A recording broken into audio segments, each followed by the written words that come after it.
What's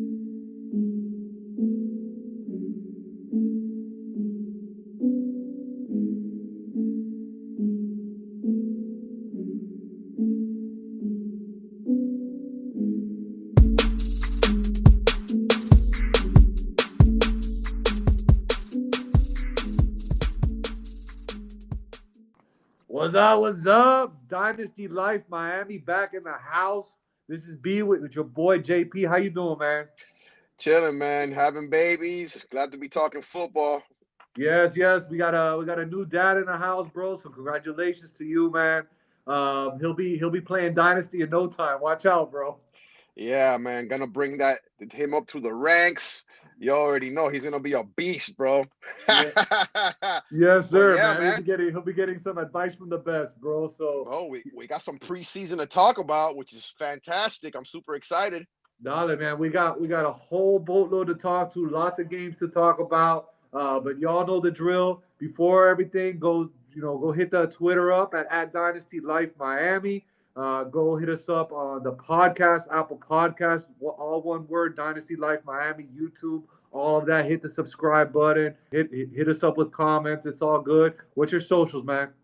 Make sure you hit us up at Salazar305 on Twitter, Dynasty Life MIA, and my man B at Uncommon Sense. Go ahead and spell it out for him, B. That's at UNCOMMANSENSC, bro. So, like JP said, go hit us up, man. Hit us with a follow. We like to converse on there. Ask us any questions. Hit the DM, whatever, bro. And like you said, we got preseason football, man. We got a lot to jump into. But before we do that, we gotta hit it. We gotta start off with that segment that we love to talk about. That would you rather? And this week, man, you're on the hot seat, bro. You ready to go? Yeah, I have a feeling you're gonna put me on the spot this week, man. Yes, sir, man. Yes, sir. So, we've been talking about a lot of big names, but like we know, Dynasty is about finding those maybe underappreciated or undervalued players, right? Like that's how you come up getting value. We talk about it all the time. So we're gonna dive a little deeper than normal this week, and we're gonna start off in the running back room. And I'm going to hit you up with two players. I like them both. Want to get your take on them. We got A.J. Dillon. He's going off as the running back 33 in Dynasty startups. We got Tony Pollard, the running back 35. Who would you rather have? For me, this one's easy. It's gonna be Pollard for me. I haven't seen much of Dillon. No knock to Dillon at all. I gotta go with what I've seen on the field. Dillon could be a sleeper though, considering the departure of Jamal Williams. That could come into play. Another thing is I haven't seen Dillon's pass catching out of the backfield very much on an NFL level. Dillon looks like a strong north to south runner who can obviously break tackles. That's probably going to have to wait until Aaron Jones is out to see his full capacity with a full workload, as opposed to Tony Pollard that looks like an all-purpose back in that Dallas offense when given the opportunity, and he has proven to be more than capable with or without Zeke on the field. Yeah, and I was really surprised. I don't know about you. Were you surprised that A.J. Dillon was two spots ahead of him as far as running back ranks? Well, it's Dynasty. He's obviously got more gas in the tank. He's been utilized less than Pollard, so that makes a little bit of sense. But that's all upside. That's all, we haven't seen anything. That's all speculation. What I've seen from Pollard is performances on the field, and Sure. that's what counts. That's what counts for me. And another thing is he can perform with Zeke in or out, and with Zeke out, then it's just a automatic plug-in for you, like no doubt whatsoever. No, and for me, I agree with you. I think the answer is Pollard. Um, I like his ability to catch the ball. Like you said, he's going to have appeal at this 17 week 17-week season we have going on. They've already said Dallas that they're going to pull back a little bit of Zeke's workload, so that means Pollard's going to get more work. And like you said, overall he's on the better offense, right? I mean, it looks like Aaron Rodgers might leave after this year. Jordan Love showed a little bit, but we don't know how he's going to be. And, they got, like you said, they have Aaron Jones over there in the backfield. The one good thing about Aaron Jones, at least for A.J. Dillon, is I think he's going to be coming in the goal line. He's a big back, so he might steal a little bit of work. He's going to get probably more touchdowns than Tony Pollard will this year. and maybe long term. But like you said, Tony Pollard is an all-purpose back. So I'll lean that way. But to be clear, if we're doing redraft, and you tell me if you agree, end of draft, these are either one of these guys is a good guy to grab, put him on your bench. Because if Aaron Jones goes down or Tony Pollard goes down, if Aaron Jones or Zeke goes down, AJ Dillon and Tony Pollard could be top 5 running backs in the league. Oh, and let's be frank. I mean, at the end of the day, they could win you the league or two. Exactly. I mean, it's all about depth. We've been talking about this since the beginning of the podcast. It's all about depth. You gotta, you also gotta. It's not only about having a super good starting lineup, but you have to have those type of players for the back end of the season. You know what I'm saying? Because there's going to be injuries, there's going to be COVID designations, and like the league said, there's not going to be any do-overs this year. The games are going to be played. That's gonna cause a little bit of shifts here and there, and having these guys for the back end of the season, this is what wins championships, gentlemen, ladies and gentlemen. This is what wins championships right here. Yeah, definitely. So even if you don't have Zeke, you don't have Aaron Jones, those are 2 guys to grab, to trade for, or to redraft, grab at the end of the draft, because like JP said and like we've said, those are league winning type of backs and they don't cost that much. So all right, we're gonna move on to the next round. We got some wide receivers. We're gonna start with one of my favorites, Darnell Mooney, who's going as the wide receiver 52, or Jalen Reagor, who we've talked about before, going as the wide receiver 50. Okay, this is a good one because I like Rager this year. I like his upside with Anthony Miller gone. He looks like the solid number 2 behind Allen Robinson. I think Fields is an obvious upgrade at QB for him. Even if Dalton starts, he's still proven to produce with bad QB play. With Rager, it's all upside. In my opinion, I still see Mooney as more of a proven guy at this point, so I'm going to have to go with Mooney. I think this dude is a super sleeper this year. Also, with Tariq Cohen on the PUP, it gives him a way better target share than Jalen. I'll tell you what, though, if I got Hurts, I'm going Rager, and if I got Fields, I'm going Mooney. Just another perspective I want to throw out there since they're so close, man. I mean, what do you think? To be honest, that's a great point, man. Because I'm always pushing that stacking argument. I'm always bringing that up, and in a vacuum, I lean like you. I lean towards Mooney. But you know what? If I do have Jalen Hurts, and I'm in that zone, that wide receiver zone, and both of these guys are on the board, I probably will go Rager. I think that's a really good point that you brought up, bro. Because then you could stack those guys together. Because if Jalen Hurts hits, like we're hoping, we know he's going to do it on the ground, but he's going to have to pass, and that means hopefully that Rager's is hitting his stride as well. So that's a great idea to bring up, man. Yeah, I like that. Since you have brought that up about stacking in one of our previous episodes about best ball, I think that's the way to go, man. Even if you're not in best ball, I think that doesn't hurt. We'll talk about Fields later, but I already love what I'm seeing from Fields, so that's why I'm going Mooney, man. I think that this kid is super slept on, and he's just more proven at this point. Will it be the same story next year when we're talking about this in preseason? Maybe not, but for right now, I'm going Mooney. Yeah, and the thing with Mooney is that because I think he was like a 3rd, 4th round pick, and Rager was a 1st round pick, that people are, they still kind of shit on Mooney a little bit, bro. But the fact of the matter is that they moved Anthony Miller because they felt that confident with Mooney, right? That they felt that confident. They didn't need this guy Miller out there taking targets, causing issues. So they feel really confident with A-Rob and Mooney out there. I think that's a dynamic 1-2 punch. And like you said, with Fields too, what we saw, we're going to talk about in a little bit. I think the sky's the limit, bro. I'm super excited for the Bears offense, which is not something that I thought I would have said. I thought I would be saying a year ago. Yeah, I totally agree with you. The thing about Mooney and me, man, is he's been doing this with subpar quarterback play. Drafted late, subpar quarterback play. He's got Fields now. So it's just, for me, it's just Mooney to the moon, bro. Yeah, for me, man. Definitely. And like you said, look at him. He's a wide receiver 52 right now in Dynasty startups.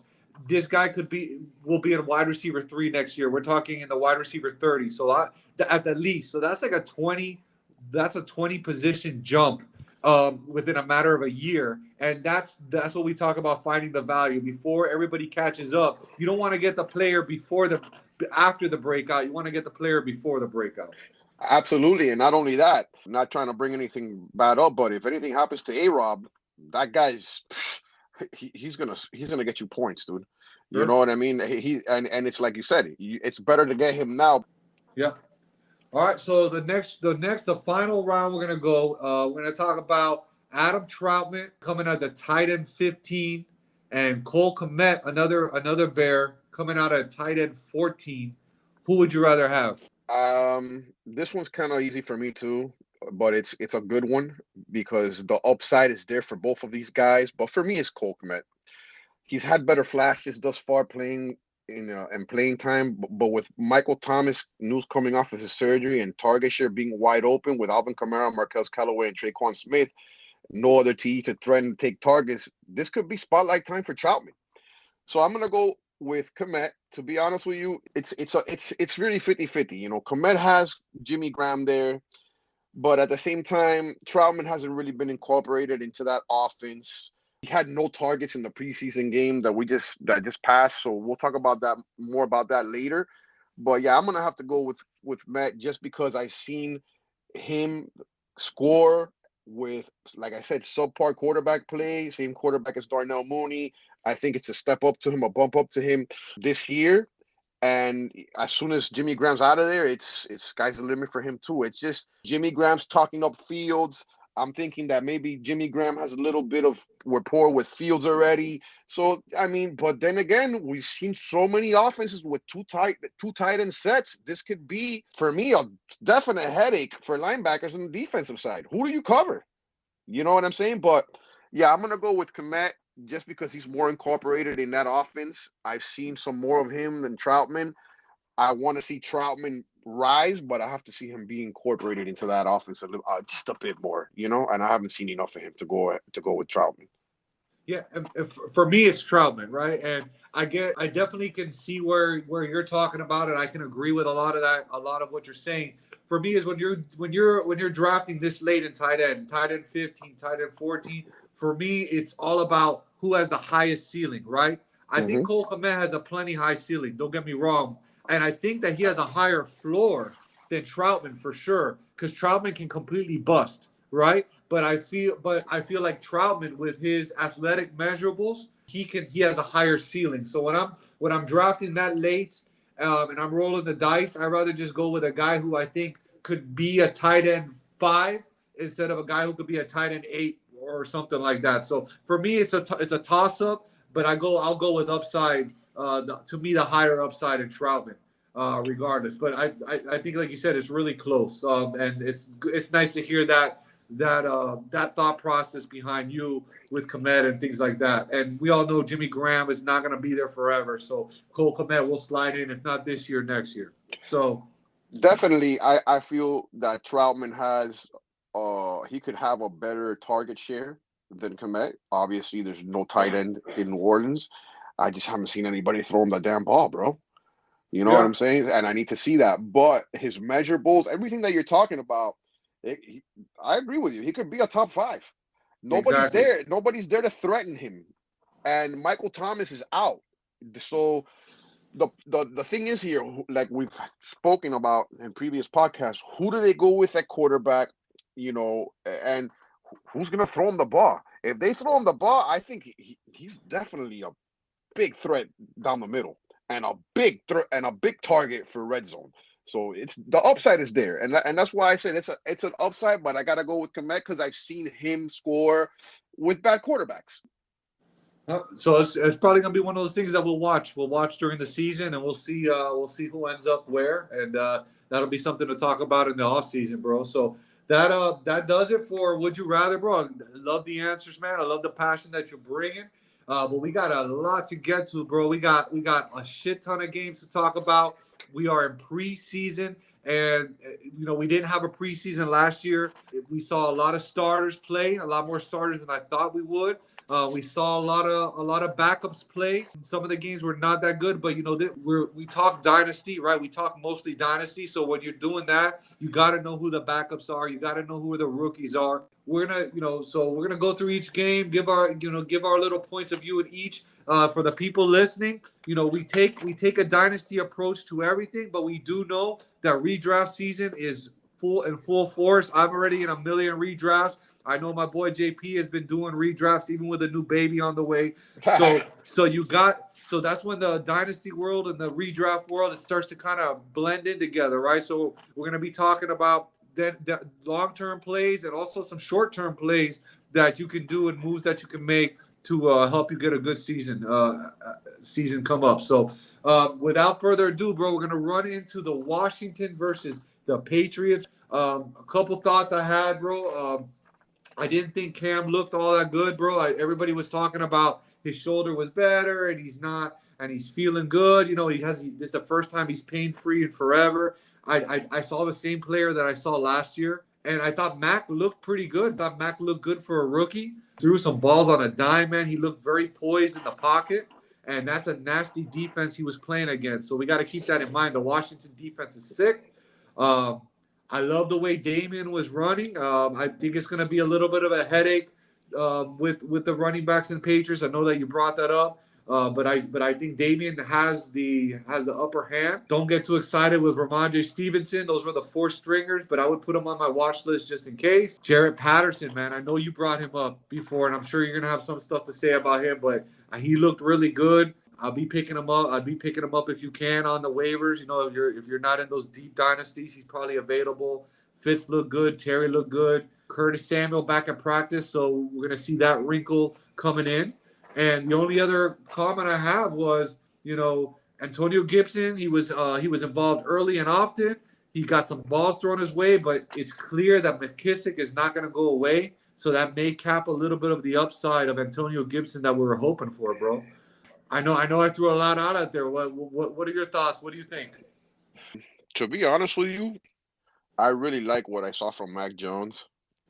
I'm excited about this guy. Like I think this kid is being super slept on, and he doesn't have to be the best quarterback in the world. People, he's in a great system.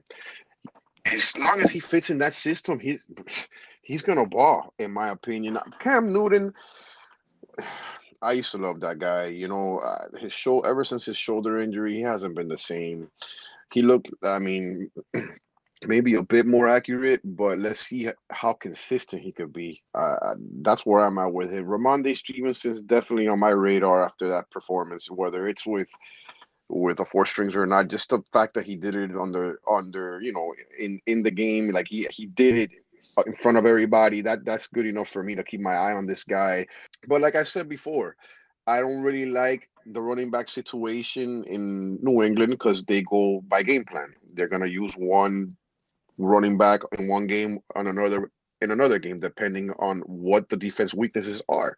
So for dynasty purposes, you kind of want to stay away from this backfield, but maybe Ramondre Stevenson is what Belichick's been waiting for. He hasn't had a really a running back to give the full load to every game. He's been picking and choosing his running backs. Maybe this is his Dillon. Maybe this is somebody that he can, you know, go back and just give the load to. We don't know that. It's still too early to tell. Another thing is, who's the number one wide receiver with the New England Patriots? We're not gonna find that out for a little bit. I'm about done with N'Keal Harry after the news that he wants to be traded away. I know he's a first round talent. I made the mistake and made a trade with you a couple of years ago to get him, and I'm still kicking myself in the butt for it. It's all a matter of what happens from here on out when they start the starters. I'm dying to see the starters play New England to see who gets the ball, how they run the offense. You know, if is it tight end heavy, they're gonna throw a lot to the tight end, or they're gonna actually use the wide receivers. And like we said, who's gonna be the clear cut number one running back, if that? Because there is no clear cut number one ever. It's always a guessing game with them, you know. And you don't want to get Belichick, especially in the playoffs in a dynasty. That's not what you want. But now to Washington, Fitzpatrick, 5 for 8. 58 yards, not bad. Wasn't really impressed with Taylor Henneke, or I don't know exactly how you pronounce his last name. This kid, Steven Montes, though, 17 of 24, 108, one touchdown, one interception. Nothing crazy. First time I've really looked at this kid, but might want to keep your eye on him just in case something happens with Taylor and he might be a little inconsistent or one of these guys goes down. You never know. You can have that guy in taxi squad and you'll be all right. You'll have a starting quarterback for a week or two if somebody goes down or something happens. You gotta. It's like Brandon said. You gotta know who these backups are. So when these injuries happen, you don't get caught off guard, and you don't know who's what, and you don't know who to go after. That's what you know. That's what you don't want. Then we gotta go to Jared Patterson. I already talked about this guy. 10 carries, 40 yards, 4 yards a carry, average. But this is for me. This is Washington's trying to figure out what they have at running back with all these running backs. There's gonna be major cuts. There's a lot of running backs. You got Jared Patterson, Peyton Barber, Antonio Gibson, Lamar Miller, Jonathan Williams, and J.D. McKissick. And J.D. they already cut Lamar Miller. So Oh, there you go. yeah, There they you cut him go. today. So there you go. You heard it here first, people. And then I already know Tarek McLaurin. He's the beast. Let's see what happens with Samuels. Can he stay healthy? Can he be the clear cut number 2? Can he stay healthy? Remember, they got Kelvin Harmon, which regarded that he They went out cut they with an cut him injury. too, brother. Cut him. I know you love him, but they cut him today. Oh, they cut him. Woo. Yeah, I don't think that knee. I don't think that knee ever healed right. To be honest with you. They got a lot of. They got De'Ami Brown. They got Stevie Sims. They got a lot of young talent there, so I can understand that. Let's see if he gets picked up by somebody. I'm dying to see. But yeah, that's pretty much all I have to say. Let's see who's gonna be the clear-cut number 2 wide receiver, and let's see who makes it out of this bunch of running backs that they got here. Because there's talent here. There's talent here. It's just they already cut Lamar Miller, so let's see who makes the cut. I don't think McKissick's gonna get cut. I think they already know what they got in McKissick, so they're just trying to see what they have in everybody else. Yeah. No, I think for sure McKissick's not going to get cut, and to be honest, I think he's going to be like Naheem Hines, basically sucking up all the passes like from Jonathan Taylor. So that's going to be rough to be dealing with. Other than that, bro, like you said, there's a lot to see. I think Terry's a beast. I think Fitz look good. This is going to be a good offense. If they just give Fitz the run, I think he's going to do really well, bro. I'm excited to see him play. They're gonna air it. He's gonna air it out, man. Fitz is gonna play. Fitz is gonna play the ball. That's why I love Fitz. And I had a little bit of a heartbreak last year. His mom passed away during the preseason last year, and he was balling with the Dolphins, and they just straight took him out just to put Tua to see what they had in Tua. But I was heartbroken because he's gonna give you everything he has, and you know what? Sometimes that's what I want in my quarterback. You know what I mean? Yeah, I mean, at this time, it's not like they have a big time young, a high draft pick rookie. I mean, you signed this guy for a reason. I know he throws interceptions, but unless he's just ruining the game for you, just give him a season. Like try to catch lightning in a bottle, let him get a run, and then next year figure out your quarterback situation. But you signed him for a reason. You don't have these high draft pick guys in the background waiting to get. You don't got a Tua, you don't got a Fields, you don't got any shit like that, bro. Like you said, you got a Taylor Heinicke, some other unknown guys. So just let's give this guy a whole season and let's see what he does, bro. You signed him, right? Let him roll. The thing that I like about Fitzpatrick is that he always comes in mid-season and takes a starting job from somebody on whatever team he's been in the past X amount of years. So I want to see him get his fair shot, man. He deserves it. He's got a great offense, and for me, he's got an even better defense. That defense is stacked, bro. So I'm excited to see the Washington football team, man. Me too, and they're in a winnable division. So they don't. The Cowboys got a great offense, but their defense sucks. And the Giants are horrible everywhere, and and the Eagles have a maybe good defense, a maybe good offense, but their defense is horrible. So they have a chance to win the division again, like they did last year. So definitely my sleeper team in that division. Yep. And speaking of the Eagles, bro, we got the next game on the list. Now we got Steelers versus Eagles. I know you got some news and notes. Why don't you break it down for me? What'd you see? Bro, Dwayne Haskins, man. 16 of 22, 161 and a touchdown. I know this is preseason, man, but this guy was getting knocked, including from me. I thought this guy is just not taking the game seriously. That's what I felt from him. But 16 of 22, 161 for a touchdown, man, that's a great improvement. Mason Rudolph, 8 for 9, 77 yards, and 77 yards, excuse me. And Joshua Dobbs, 5 for 6, 30. So they all did good. In my opinion, they all did good. This is great to see this from all three quarterbacks because, Big Ben is only a matter of time before I think he's just an injury away or a Super Bowl title away from retiring. So this is good news for Pittsburgh. On the running back side of it, Jaden Samuels had 45 yards, 4.5 yards average to carry. That was a surprise for me, considering that I've seen a lot from this guy already. Anthony McFarland, 9 for 34, 3.8. They didn't really. I mean, Najee Harris had 2 carries for 10 yards, which is 5 yards a carry. That wasn't bad. So, and they actually gave Claypool the ball here. Dwayne Haskins had -5 yards. That could have, that's probably on some broken plays. I didn't get to watch this game, so I'm not gonna try to guess what happened there. And then let's talk the wide receivers here.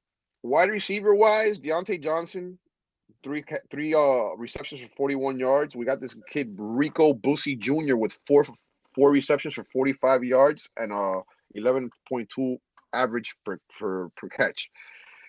Juju had three catches. I mean, like I said, they're just trying to see what they have in all these guys. Pat Freiermuth had a reception for 60 yards. Najee Harris had 1 reception for 9 yards. So they're just trying to see what they have here. Remember, all this is gonna cause is all these cuts that are gonna come. I really don't know if anybody has been cut here yet. You're the one that's on top of that, Brandon. My bad, guys. For all you listening, I just had a baby, so I'm completely out of it. I didn't even get to watch too much of the games. I've been up all night. You already know, doing the daddy thing. So let's go over to the Eagles here. Joe Flacco, outstanding showing, 10 for 17, 178 yards and a touchdown. He's very capable of filling in for Jalen Hurts if Jalen Hurts ends up being a bust. Do not like that Jalen Hurts went 3 for 7 for 54 yards. I'm on the train with Jalen Hurts, but I want to see something way better than that, especially already working in training camp with these guys. There's no excuses for that. I hate making excuses for players. And, they picked up Nick Mullins from San Francisco. He threw 2 picks. Not good, probably against the 3rd and 4th string guys, so that's not good. He's probably getting cut if he didn't get a cut already. And I heard Kerryon Johnson has an injury to his knee. I don't know how serious that is, but we're going to have to look and see what's going on with that. Kenneth Gainwell, though, he had 2 carries for 14 yards. Okay, so you might want to keep your eye on that. And then the big question here, the wide receivers for the Eagles. Dallas Goedert had a good reception. He had a long one for 34 yards. That's good to see. Quez Watkins hot on the waiver wire right now, and I can see why. He had 1 reception for 79 yards and a touchdown. Oof, that's good for the wide receiving core. Jalen Reagor, 2 receptions, 20 yards, not bad.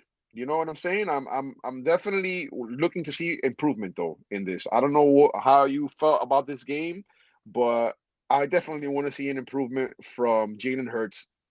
And keep your eye on Kenneth Gainwell. Maybe this is not a fluke, and with the Kerryon Johnson injury, I don't know, guys. That looks like the running back situation in Philadelphia may be a little bit competition. Remember, they still got your boy starting there. You know what I'm saying? So let's see what happens. But Kerryon Johnson going down makes that number 2 spot, gives it a wide open for Philadelphia. I don't know. What do you think?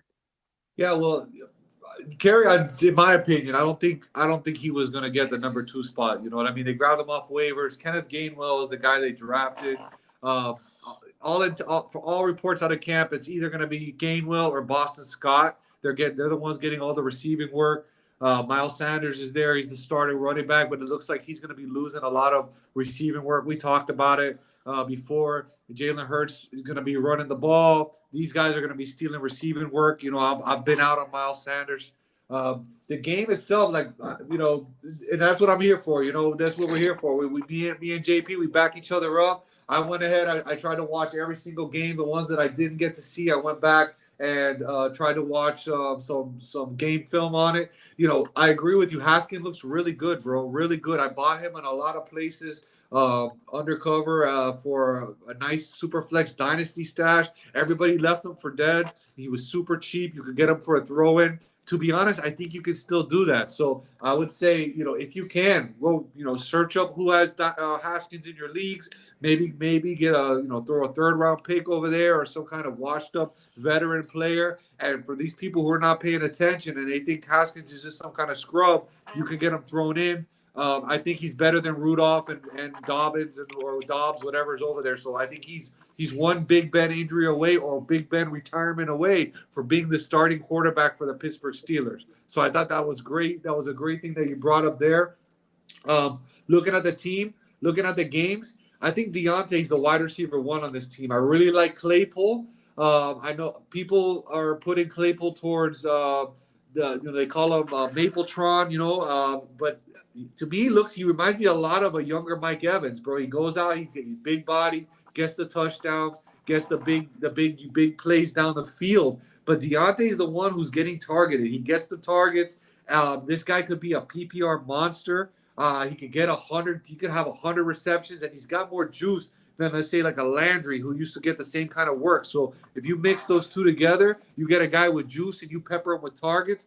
This guy to me is the wide receiver one on this team, and he could be a wide receiver one this year at some point. So, and he's still an easier buy than you would think in Dynasty. So make some offers out there, see what you can get. But I think that you can get some good deals for Deontay. For Hurts, the one thing I didn't like from Hurts was that he didn't run much. You were reading off some box scores and noticed that you didn't mention once him taking off, and that's where we need to get the points from. As far as the throwing of the ball, he had a couple of wide receivers had some drops, so they're not all on him. I wouldn't read too much into the Nice. throwing of the football. He actually was on point on a lot of throws. He had that beautiful throw to Dallas Goedert that you mentioned, 34 yards. Watkins, bro. The one thing about Watkins, he got speed. He caught that one pass from Joe Flacco, but it was a screen. He caught that as a screen, and he went by himself 79 yards, weaving through traffic. So he's a cheap and easy ad. You can get him off the waiver wire, but I would just tell people, calm down, don't get too excited, because Devontae Smith is still coming back. You still got Jalen Reagor. You still got Dallas Goedert. Ertz was looking good, which is not good for Goddard. So they were actually both looking pretty good. So, Watkins might be a cheap and easy ad, but with all those weapons around, he might get thrown in the background. So don't spend your budget on him, and don't go trading for him or anything like that. The one note I would add for a deep dynasty is Tyree Jackson. If you look at the throws, he caught a couple passes. This guy is like a Logan Thomas in the fact that he used to be a QB and they converted him to tight end. So in tight end premium, he's free. Stash him, stash him away, because he could be something special in a year or two. Okay. I really like what I'm seeing from Haskins, man. I'm really like thinking about acquiring this guy and starting to look for him. He's looking good, and I just want to say another thing about Deontay Johnson. I completely agree with you. The fact that he's doing this with multiple quarterbacks leads me to believe that he's already the number one there. Definitely. No, definitely, for sure. And yeah, man, go. I would say just go out, see what you can get for Haskins. If you get a good deal, let us know. We'll talk about it. Definitely, definitely. Next game we're gonna go on to. This is the Titans and Falcons game. Not a lot to talk about here. None of the real starters played. You had no Tannehill. You had no Henry. You really didn't have much of anything here. The only couple takeaways I had. One for the Titans was Darrington Evans looked good. He's got some speed. He's got some wiggle. He can catch the ball. He did come up injured. Everything I've read and what I saw, it doesn't look like it was too serious. So that's a good thing right there. He's he's like those players we just talked about, the A.J. Dillons, the Pollards. And what's beautiful is that he's so much cheaper than them. But again, Henry is just like a Zeke and what's this called? What's this guy? Aaron Jones, bro. If they go down, the next guy up is gonna be a baller. Darrington Evans may not get all the work like maybe a Pollard would, or maybe like an A.J. Dillon, but he would get a big chunk of the work out on a run-first team like the Titans. So he could be a good RB2 for you down the stretch. So he's a great late-round dart throw. He's a good guy to go for Dynasty. Again, on the Falcons, not a lot. Mike Davis didn't play. A lot of, nobody really played. The only thing I would talk about is one of my favorite undrafted free agents, the guy who has grabbing a lot, Javian Hawkins. He got some play. He didn't do much with it. He didn't look good out there. So, it was only one game. Let's see what the next game brings. But it wasn't promising. So he could be one of those, there's a reason he was an undrafted free agent. But it's too early to tell. Let's see what happens. But that's all I saw, man. What are your thoughts? Well, for the Titans, Logan Woodside. Keep your eye on this guy. Anything happens to Tannehill, he looks more than capable. 10 of 15, 84 yards and a touchdown. I know we're talking about the second and third stringers, but still, he's doing it in the game, guys. That means a lot, believe it or not. Under the lights, in front of people, and the fans, the noise, all that. he's doing it there. Forget about training camp. I want to see it there. And Darrington Evans. This is the backfield you guys must go and acquire right now. If you have Derrick Henry, go get Darrington Evans for whatever you can get him for. If he's probably cheap, third, fourth rounder, another player, maybe you can switch second string running backs with the other guy and flip them and just straight up trade him for another backup running back that's like a Jamal Williams, somebody that's viable like him. You know what I'm saying? Like these are just scenarios I'm throwing at you because like me and Brandon are talking about. These are the guys that'll win you championships. If the number one goes down, look, this guy had 4 carries, 26 yards. That's 6.5 yards per carry. You definitely want to get this backfield. I'm all in on this backfield just because I think I've been talking about the Titans a lot, and I think they're going to use Henry less because of the passing attack that they have now with Julio Jones. But injuries happen in football, and this guy looks really good. And Brandon said he's got some wiggle. As far as the Falcons, I'm a little concerned with the whole Javian Hawkins thing and Deontay Foreman. Could this be the resurgence of Deontay Foreman? Could this be a sleeper? Could he be coming out of nowhere and maybe be the second string running back and maybe work into the first string if something happens to Mike Davis? I love this guy coming out of college. This guy is a train. I would definitely be watching this guy. He's gonna work hard. He's running with a chip on his shoulder, and that's about it. You know what I'm saying? Obviously, everybody wants to see Pitts play. He didn't play, so let's move on to the next teams. All right, man. Yep. Like I said, not much to talk about that one there. But next one, we got the Bills and Lions. You're gonna lead off here, bro. What'd you see? The Bills and the Lions. These are two teams. I like the Lions because of their draft picks this year. So I've always I like these underdog teams. Always like them. But let's talk about Buffalo first. Devin Singletary had 8 carries for 42 yards. That was definitely surprising. I like that. He had a couple of catches from the backfield. I believe he had a touchdown, if I'm not mistaken, which he did. He had 1 reception for 6 yards and a touchdown. I actually saw that highlight. So I'm not doing as bad with Buffalo and the Lions. So yeah, that was good to see, considering that nobody knows who's starting. Is it Moss? Is it Singletary? Matt Breida had 10 carries for 27 yards. Not impressed by that at all. Was hoping to see something better than that from him, but to be honest with you, that's pretty much that with the Bills. And as far as the Lions, Jared Goff, 7 of 9, 56 yards. That's good to see him accurate. So I like that. Craig Reynolds, 6 carries, 49 yards, and a touchdown. Not bad. This guy, he's probably an undrafted free agent, if not a free agent pickup. Jamal Williams had 9 carries for 15 yards. Jared Goff had a carry for 4 yards. Didn't really see much from the passing. Tyrell Williams had a couple good catches. I saw that. Moss St. Brown was involved. But that's the question of the Lions. Who's going to take the Bulls by the horn and become the number one? Keep your eye on this team, because if you keep your eye on this team, you may be able to get the number one for a relatively cheap price. And who knows? This guy might be a sleeper that you pick up on a free agent wire, and he ends up being one of your starters. So keep your eye on the wide receiving core for the Lions. But that's pretty much it. I'm done with this game. Yeah, my couple notes I saw only. I did notice that Singletary looked good. Moss didn't play, so we can't take too much of that, because we know Moss is going to be the guy that's eating. They're going to be the ones fighting for playing time with each other. Moss's injury could be reopening the door for him. There's been good reports out of camp for Singletary, but we've talked about this before, bro. I'm staying away from this backfield. I think it's going to be a mess. They're going to be first it's Moss, then it's Singletary. You're not going to be able to trust them. It's not worth the juice, bro. So I'm not going to even deal with that. Goff looked really serviceable.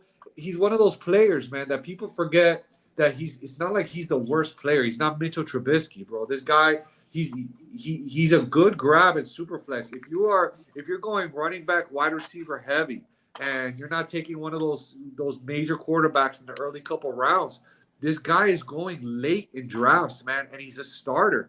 And so if you're talking redraft, you can grab this guy late double-digit rounds. He's a starting quarterback, and there's nobody on the team that's gonna take the job from him. They're paying him too much money.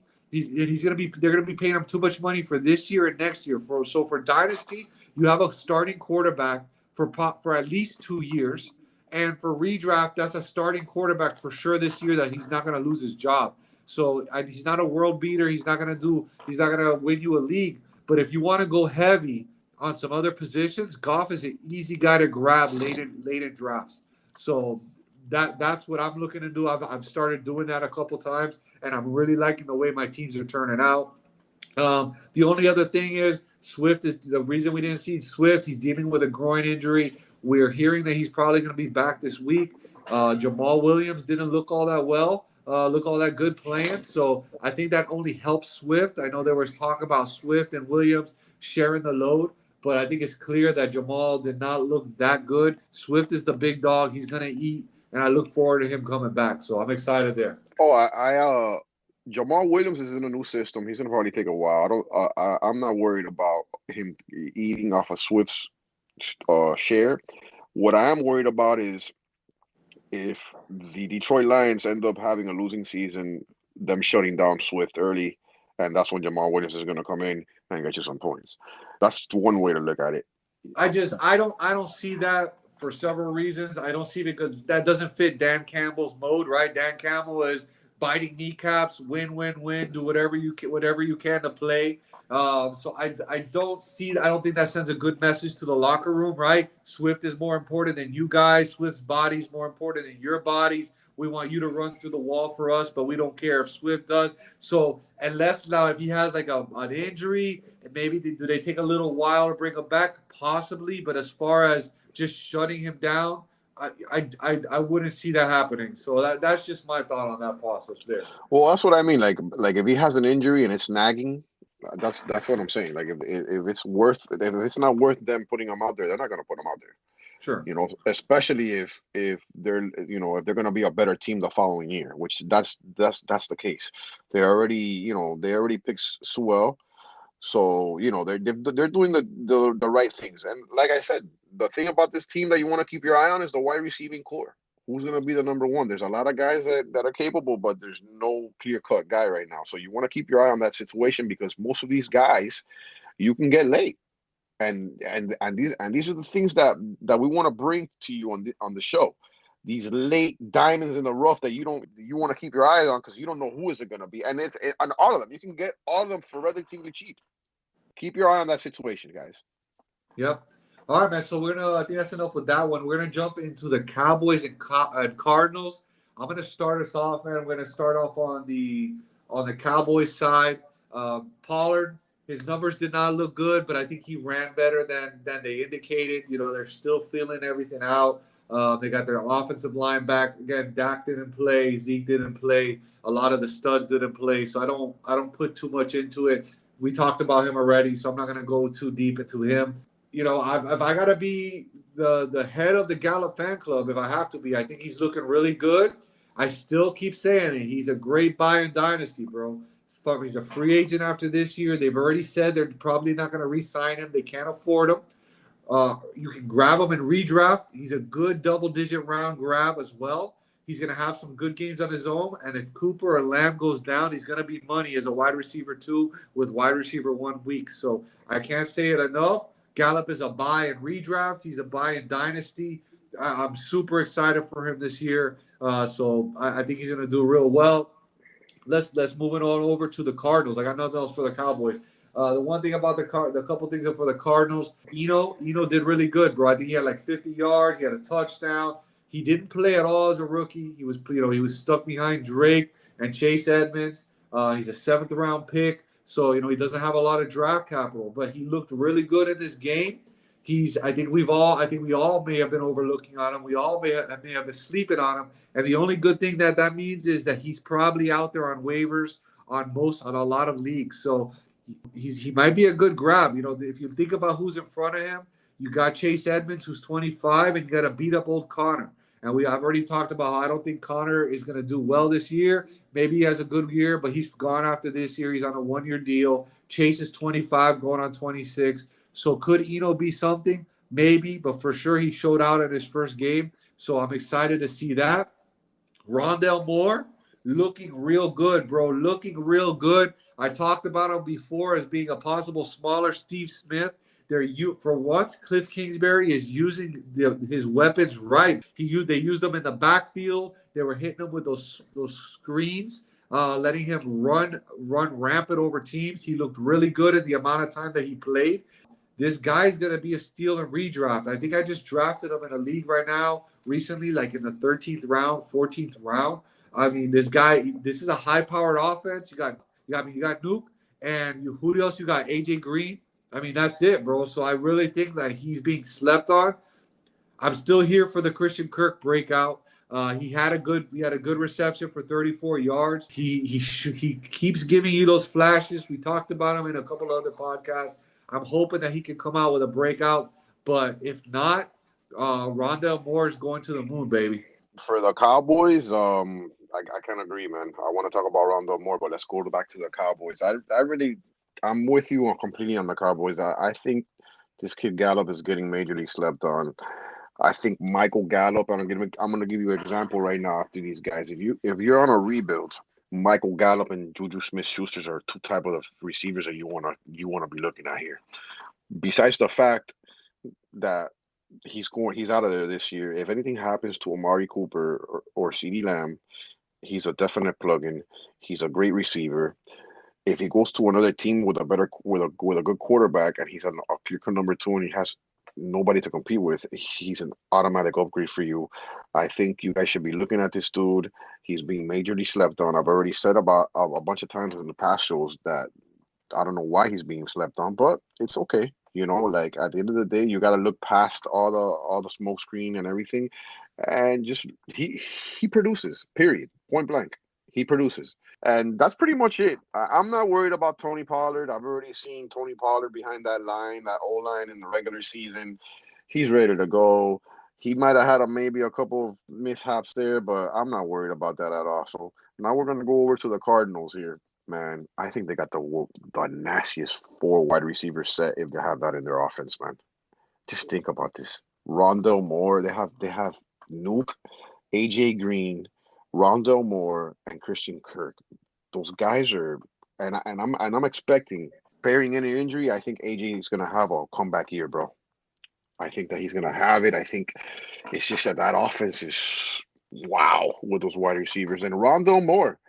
I mean, just the fact that they're using him running the ball, and he had 2 carries for 16 yards and an average of 8 yards a carry, that to me is major because they're going to use him. They're going to use him. He had 3 receptions for 23 yards, so he's going to be a possession receiver, and he's going to run the ball. He's going to be all over the place. Like I said, everybody was knocking all these guys because they were small. Do they weigh enough? Well, he's looking good right now, and this guy in the gym is a beast. Don't let the size fool you. Just the fact that they're running the ball with him and they're giving him carries says a lot to me. And this guy could be a huge sleeper. He might be one of the best wide receivers in this class.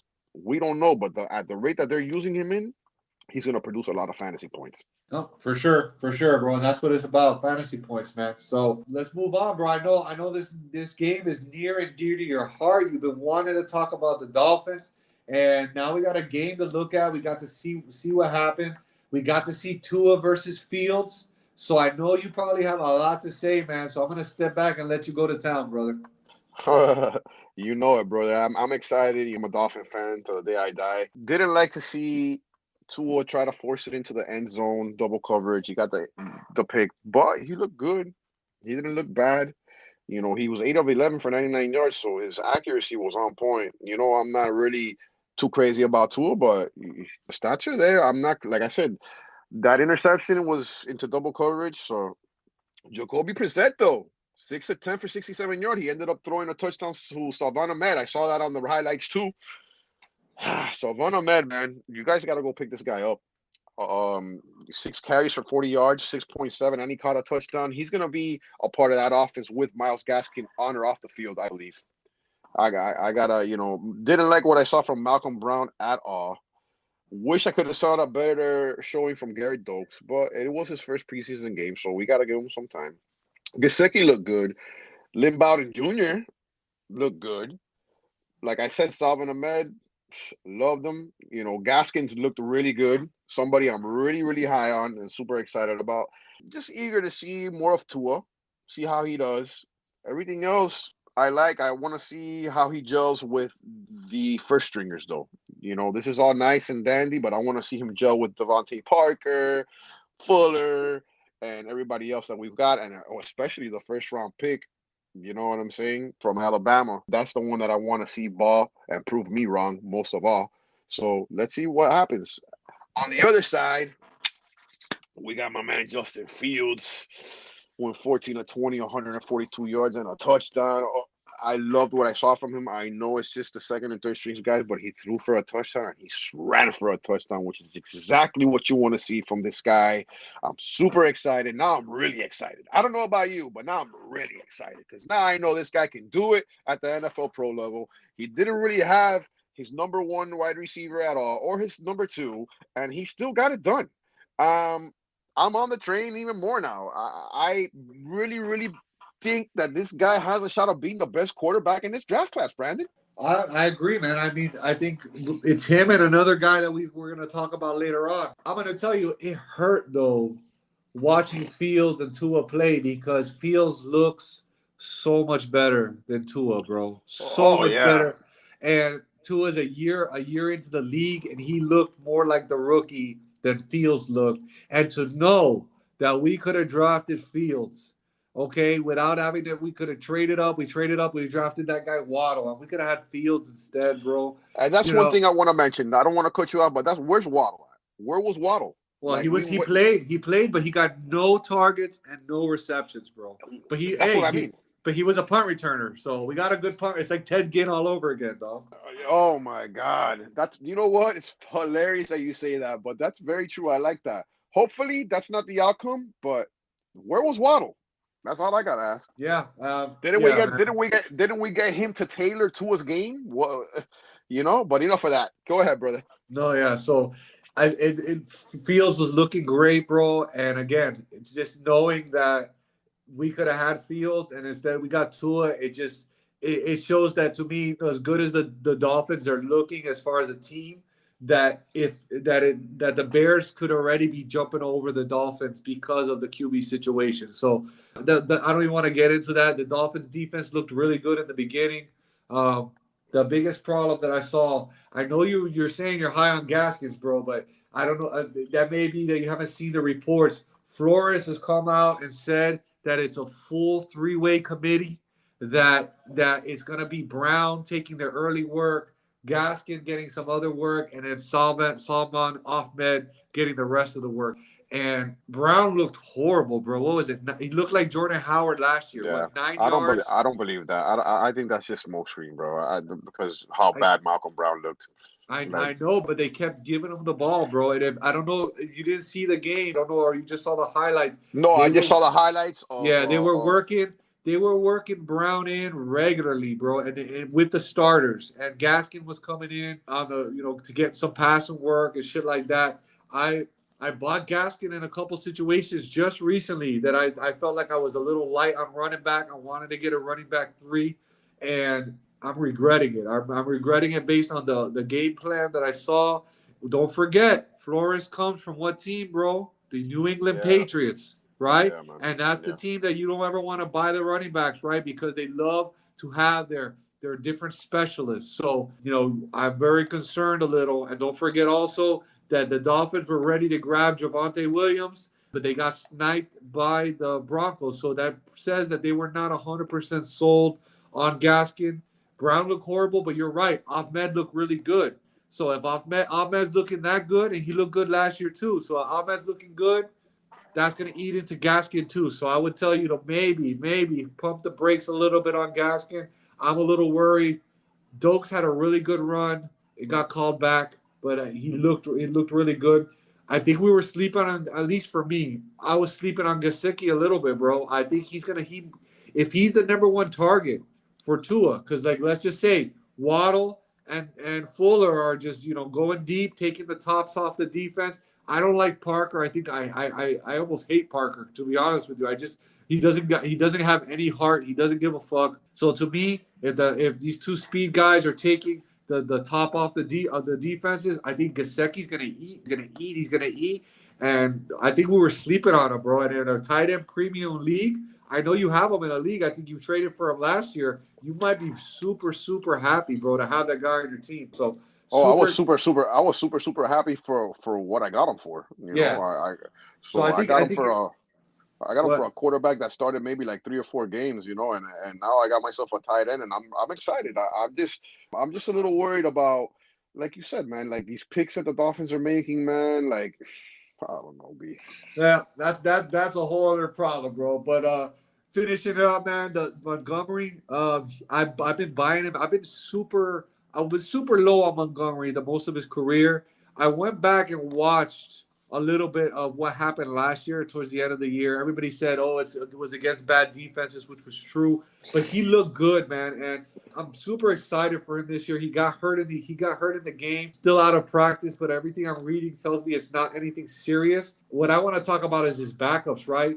Everyone says grab Damian Williams late, but I remember you talking to me about this Khalil Herbert guy, and he showed a lot on that field. He had wiggle, he had speed, he was playing with some power. Hmm. So while everybody else is grabbing Damian Williams, who we all know he had those couple good games here and there, but the guy has never ever had like I think more than 50 carries or something in a whole season.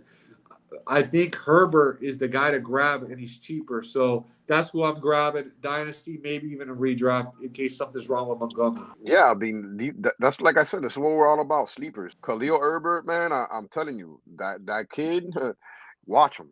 Like Brandon says, they mean, he's been around the league. He's had his good games, but he's a bouncer. He bounces from team to team, and you don't want to really invest in that. You want to invest in that guy that's going to come out of nowhere, and he's not going to cost you anything. You Yep. know what I'm saying? So yeah, let's move on, man.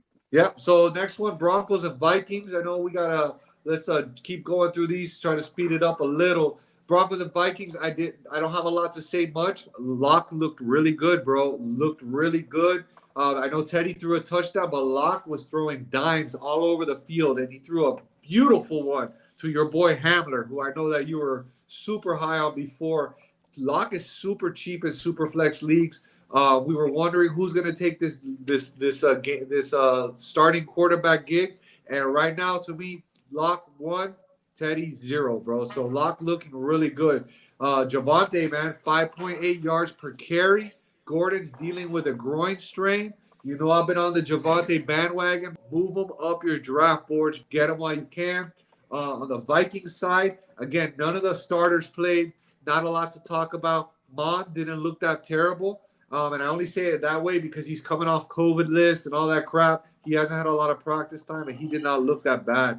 Our boy Emir Smith, he didn't shine, but he didn't face plan either. He's got another game to show what he's working with. What are your thoughts?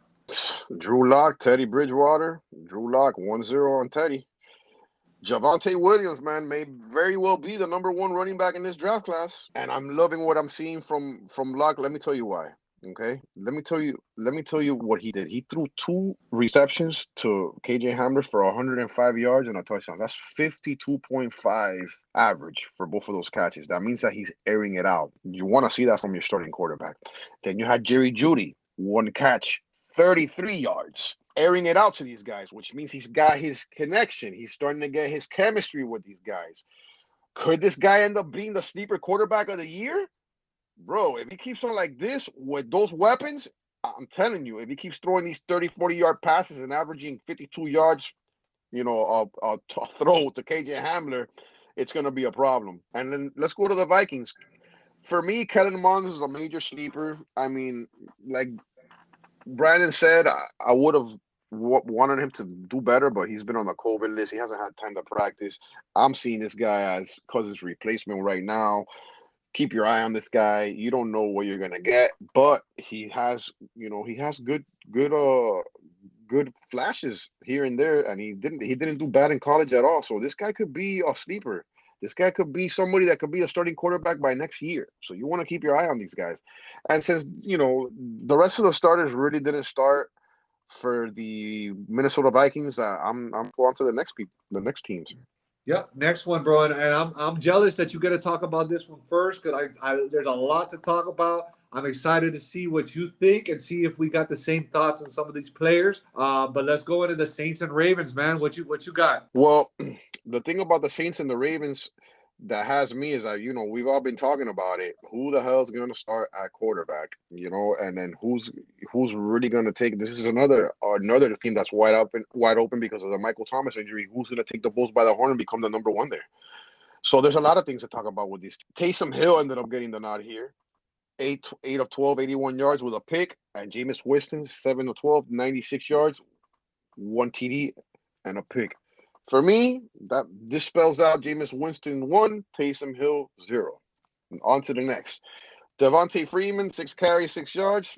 Not looking good whatsoever. Marquez Callaway, 3 catches for 61 yards. I like that. This is my favorite to become the number one. I've already talked to you about. I love the flashes that he had. Since nobody really played and there wasn't much to talk about because the starters didn't really play, we're going to move over to the Ravens.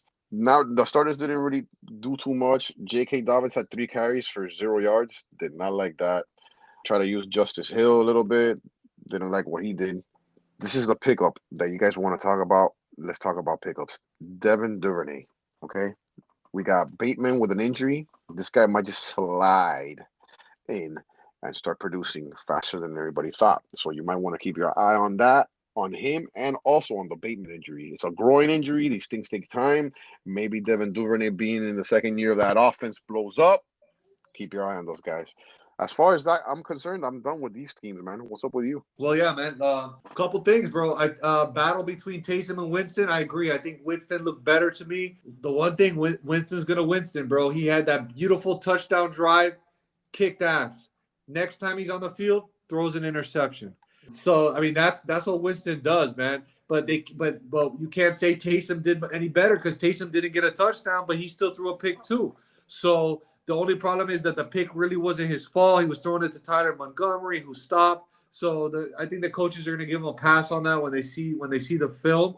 But again, with Winston, he just looks more dynamic to me, bro. So that's who I'm fine with.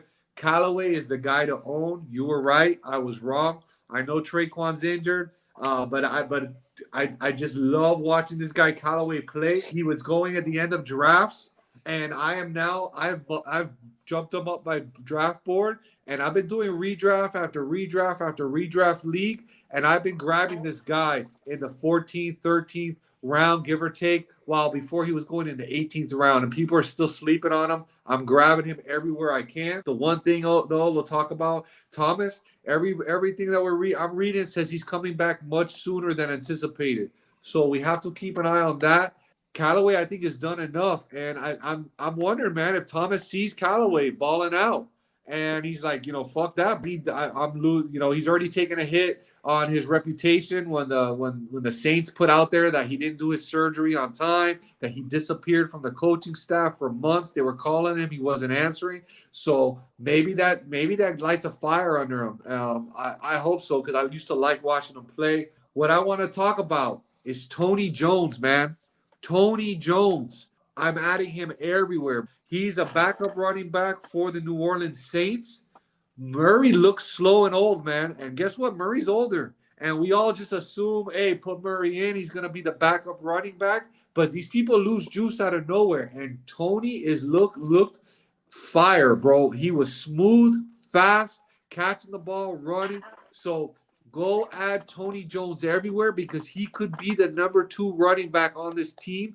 And we know that if Kamara goes down, that's the guy to own in a high-paced offense. So I'm going and I'm grabbing Tony Jones everywhere. I already did in all the leagues that I could, and I'm going to add him, and I put in waiver claims on other leagues. So go add Tony Jones. We talked about it briefly. Troutman was a ghost. I'm a little worried. He was doing a lot of blocking. So, he still has another game to see what happens. I still have high hope for him. I got nothing to say on the Ravens side. It was boring football. Their defense carried the game, and no Lamar, none of their major wide receivers. So I think we're good to go there. Let's move on, bro. Browns and Jags, dog. Browns and Jags. Lots of buzz on People Jones, and he showed why. I think he's potentially the number 3 wide receiver on this team. OBJ's known to get injured, man, and Landry's losing some juice. So he's a guy to keep an eye out. Everything I'm seeing with freaking the Jags, Urban's an idiot. He's an idiot, dude. He says there's still an open contest between Ty Law and Gardner Minshew.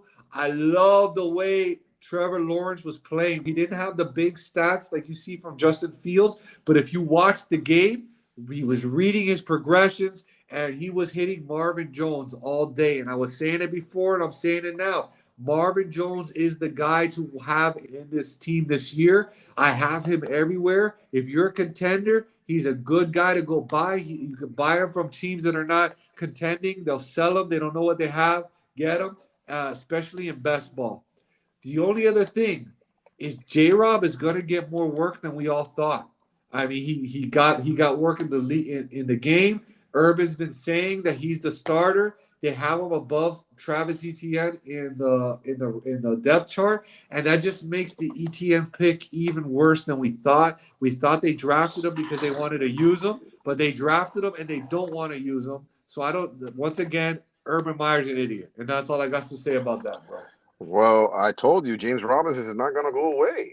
Like he's not going to go away. You don't have that guy had the single best free season from an unrestricted free agent, man. Like that guy's not going to go away. Not only that, Travis Etienne had 1 carry for 2 yards to his 3 carries for 13 yards. Like, no, it's not happening, man.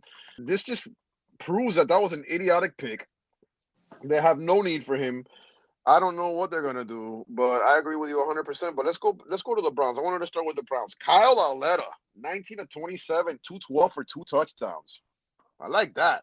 You know what I'm saying? Anything happens to Baker Mayfield, he looked better than Case Keenum out there. Donovan Peoples-Jones, let me tell you something.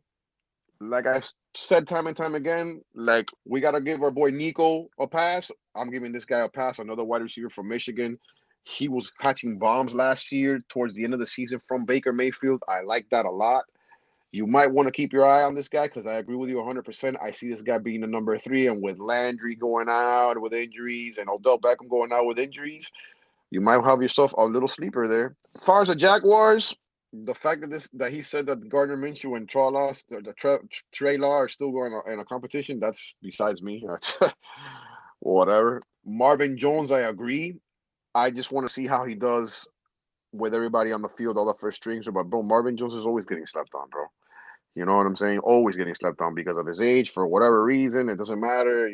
But, like I said, who's going to be the 3-way here? Remember, Laviska Shenault's still there. He had two receptions for 14 yards. But Marvin Jones looked like the clear-cut guy that had the chemistry with Tyler.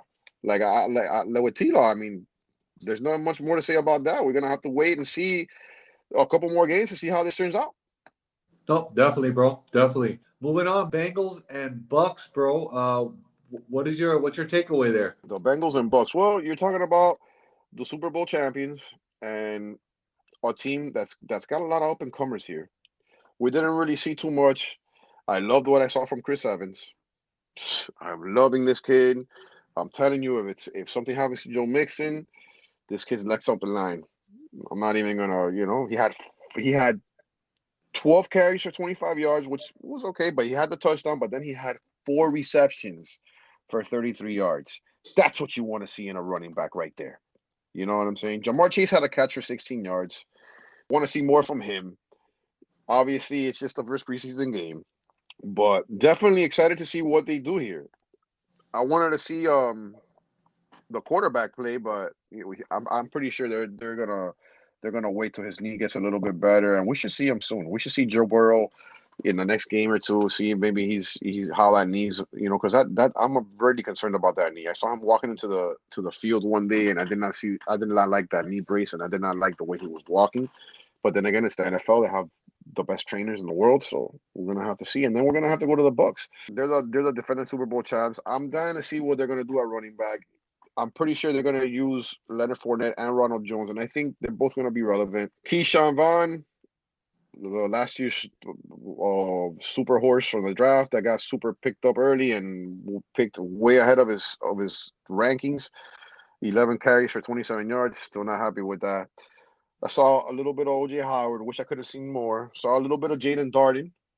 But then again, we got to see how this pans out. There's so many receivers there. We're going to see who gets cut. And we're going to see who ends up being the number ones there.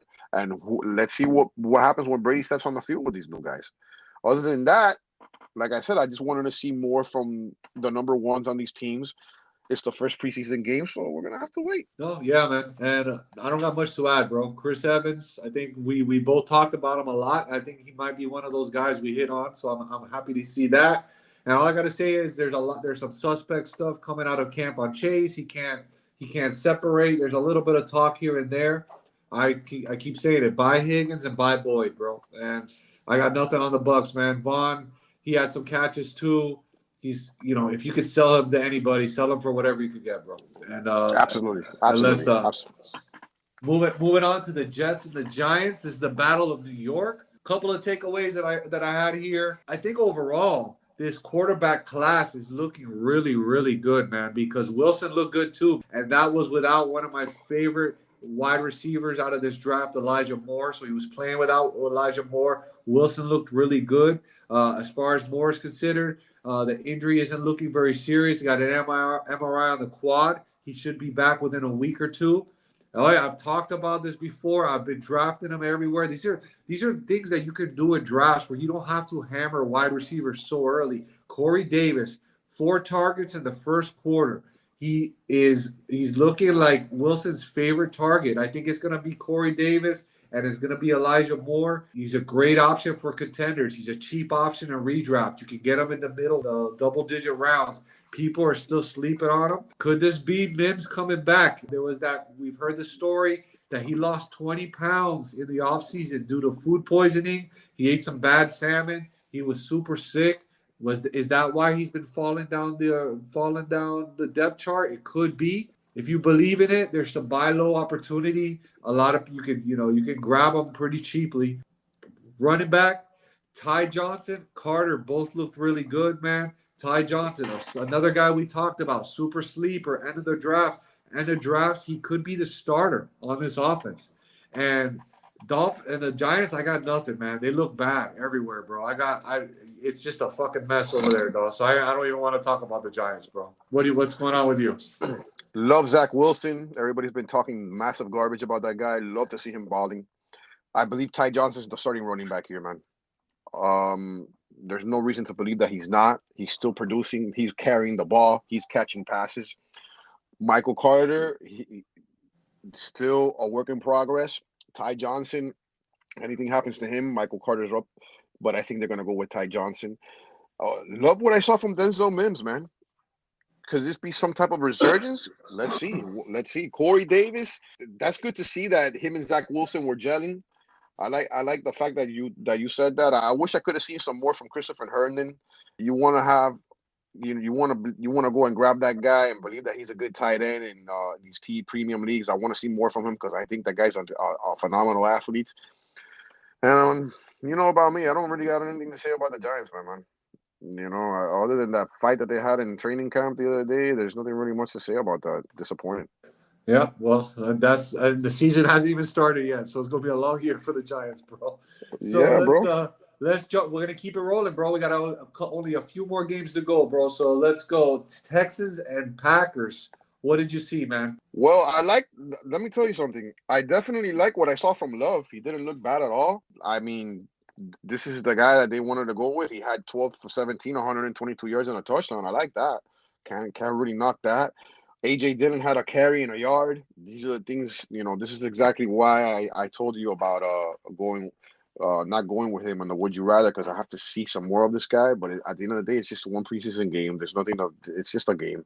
Devin Funchess, wow, 6 receptions, 70 yards. I've been seeing this guy getting picked up all over the place, and now I can see why. That could be something good. That could just be a good preseason game. He's been all over the place. He hasn't really, done too much. Hopefully, he's from Michigan. Hopefully, I want to see him ball. Let's see what happens. Does he become a viable receiver in Green Bay? I don't know. We're gonna have to wait. On the other hand, the Texans, Davis Mills, 11 for 22, 112 and an interception. Not exactly what I wanted to see from him. Tyree Taylor looks like he has his starting job locked in. I'm not really worried about anything else. Philip Lindsay's looking like the starting running back right now for the Texans. This is something that I want to talk about because David Johnson was, supposed to be the clear-cut guy, but now they're saying that Philip Lindsay's probably going to get the majority of the workload, and then you got Mark Ingram too, so you're going to want to keep a close eye on this. As far as the receiving, I love to see the catch from Nico Collins for 24 yards. It's only one catch, but I love to see that. Conley, though, 4 catches and 51 yards. For me, the sleeper on this team is Kiki Cote, man. You know what I'm saying? He looks like the sleeper on this team. He had a lot of points last year coming off of some games. Keep your eye on this guy. And that's probably what I have to say about this game. What's up with you? Tyron looked good, bro. He said 4 for 4. He came in, he did what they wanted him to do. He's a good player, bro. He just has really bad luck with injuries, bro. He was gonna be the starter for Cleveland.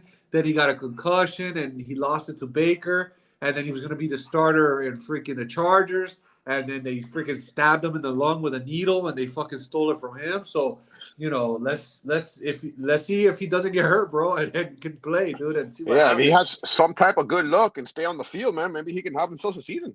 Yeah, maybe. And let's focus on what you brought up, man. The running back room, dude. I in the beginning of the year, I was buying a lot of DJ, dude. I mean, he was the starter last year.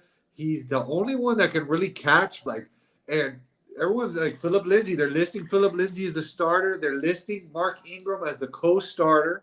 They only use DJ on third downs, and I don't get it. In my opinion, I don't get it. Lindsay's a smaller back. Lindsay can't catch, and he's got an injury history. But it's the Texans. They're gonna do what they're gonna fucking do. And so I'm out on the whole damn thing. I mean, Lindsay, if he can't catch and he's gonna be the starting running back on an offense that's not gonna score a lot of points. And they're going to be playing from behind a lot. That means he's not going to be getting any of the PPR work.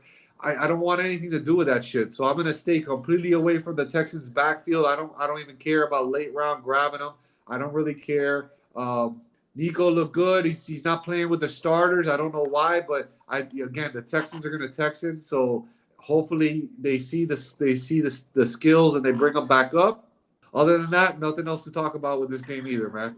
So for me, man, the whole DJ situation is a major hit to the Dynasty world, man.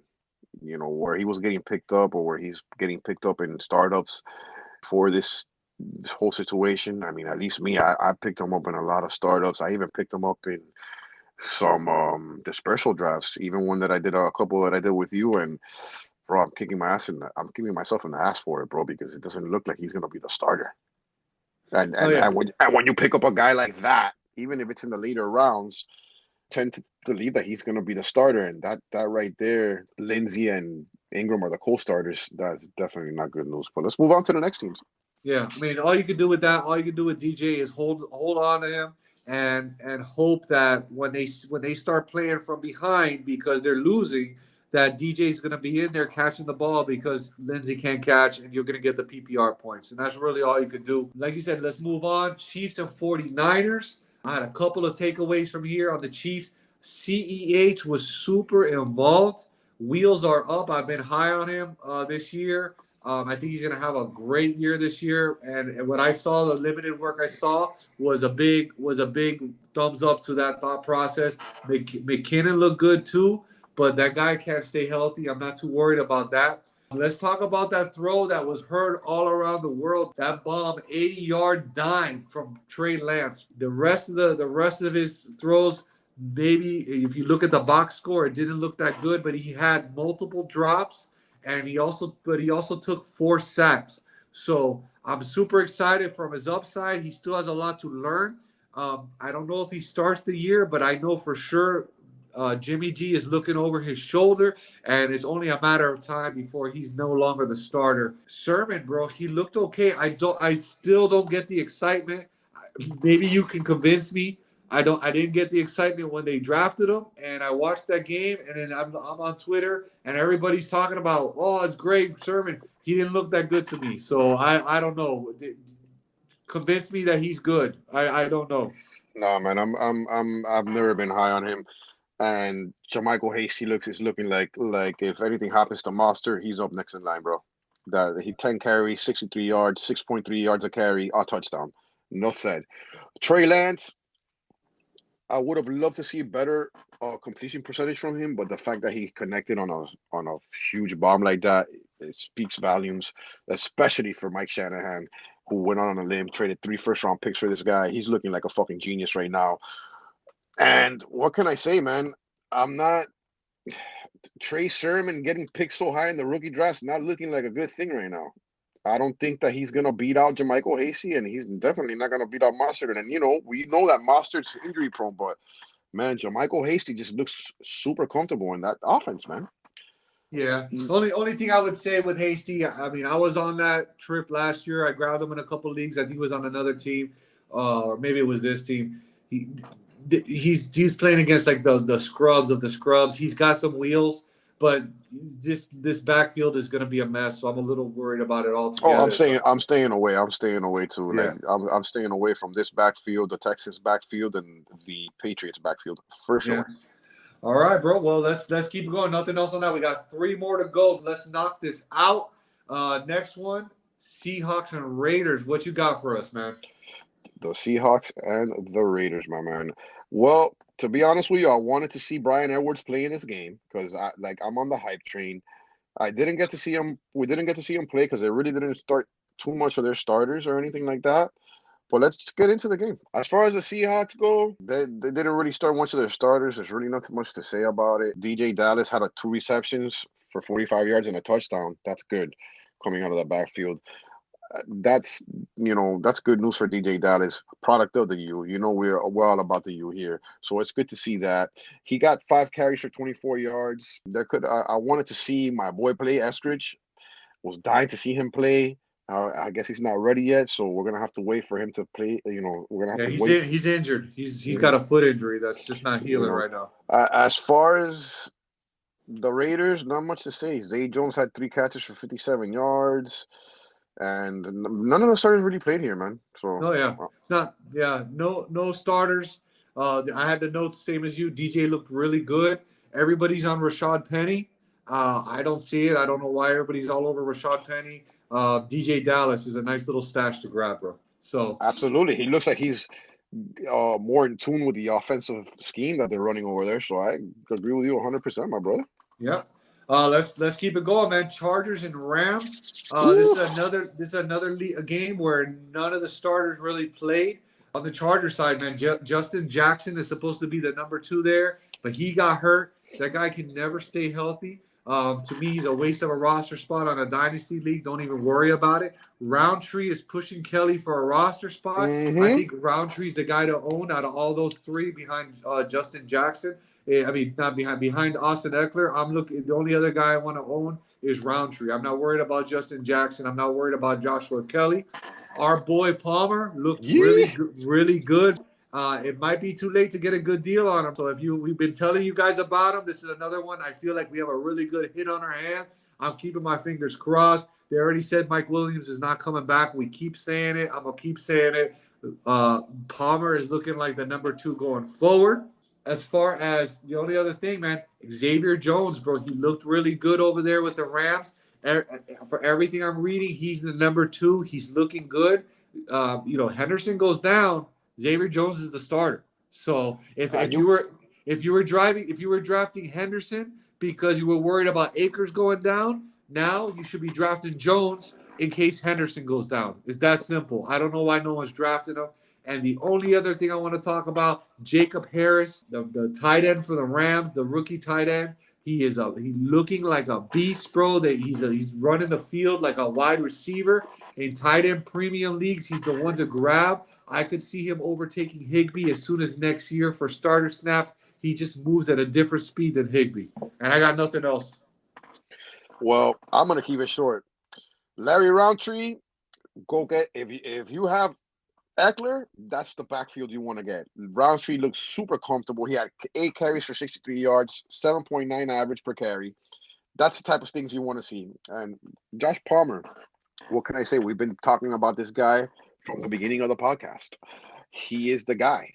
Mike Williams, they finally came out and say we're not re-signing him. He gets 6 catches for 36 yards. Oh man, and that's with him not even playing with Herbert. So I'm on the hype train with this guy even more now.